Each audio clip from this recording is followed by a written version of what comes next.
Is looking to overturn New York City's new rule allowing hundreds of thousands of non-citizens to vote in local elections. Kevin Byrne, New York State Assemblyman, joins us now. Good morning, Assemblyman. According to a Fox News poll, 71% of the people oppose allowing non-citizens to vote in municipal elections. Sounds like a reasonable position to take. So what the heck is going on in New York City?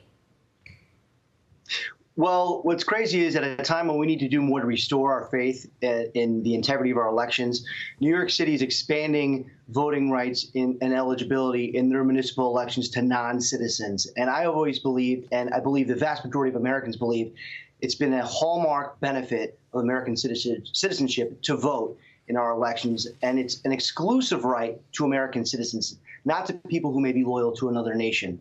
And it's a real threat now that I think that poll, 50% of Democrats actually think that non-citizens should vote.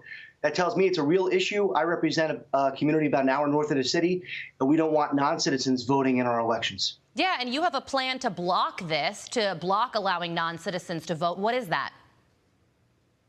So our state constitution, I believe, is pretty clear. The national and state GOP are already filing litigation to block New York City's effort. Right now, the state constitution says every citizen shall be entitled to vote, and then there's some exclusionary language afterwards. We're going to make it really simple and change it to say only citizens shall be entitled to vote, to make it crystal clear. Now, to amend the state constitution, it requires passage by the legislature in 2 sessions, and then a referendum by the voters. So it's an interesting, for it to come to all together that the voters would actually decide on this.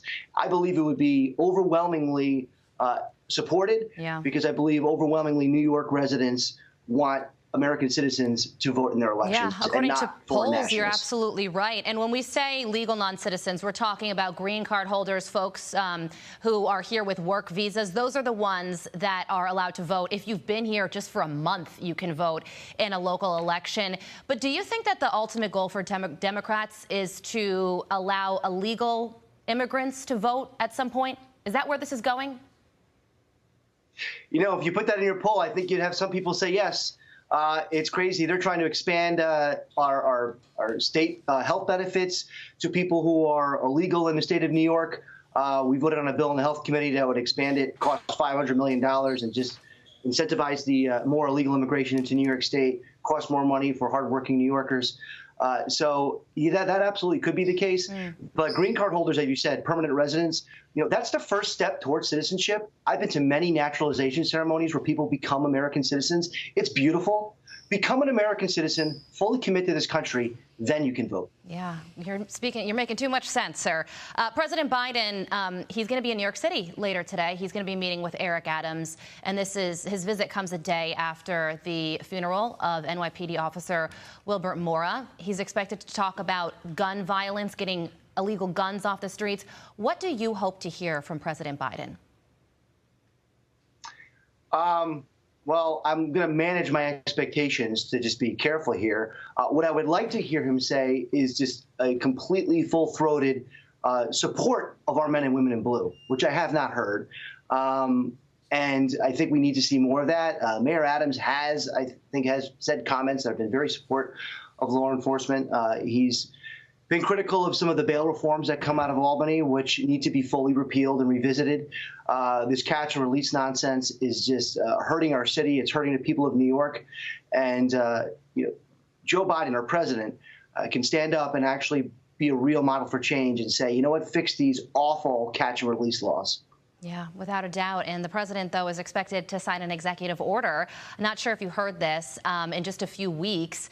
And it would address the systemic racism in the criminal justice system, do things like ban chokeholds and no-knock warrants for federal agents. What do you think that would do to officer morale?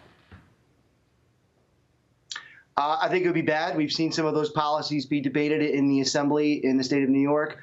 Eliminating no-knock warrants will actually, I think, jeopardize law enforcement. They get warrants for these things. There's a procedure for a lot of this. And we can't be putting handcuffs on law enforcement when they are doing an extremely dangerous job. Their lives are on the line, clearly. They need more tools and more support.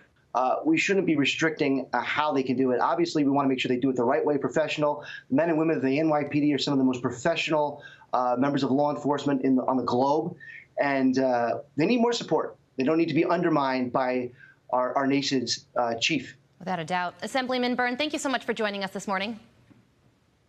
My pleasure.